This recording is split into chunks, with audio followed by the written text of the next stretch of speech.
not easier to return to. Welcome to one of the last days of Robert Bateman Public School, fellow peers, classmates, parents, teachers, and family.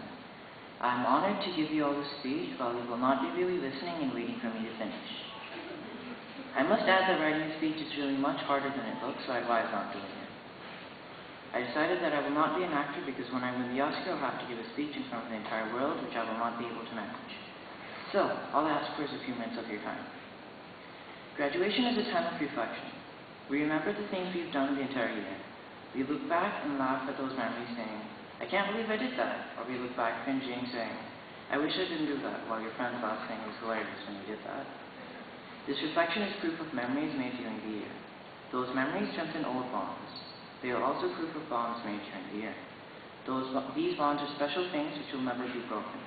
We started hanging out with someone you don't usually hang out with.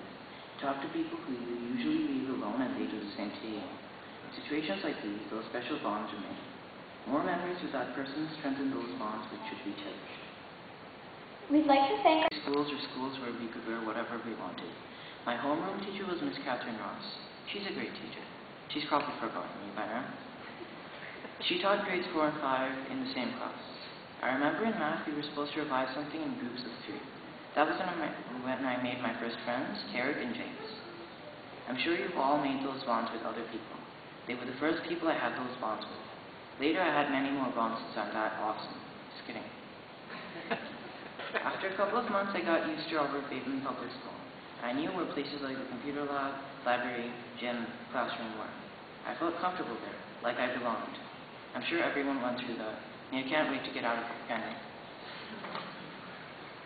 Robert. When I first came to Canada, I understood that it was a walk for cancer, but I didn't expect the t-shirts, or the hot dogs, or the popsicles. It all came as a very pleasant surprise. It was really fun.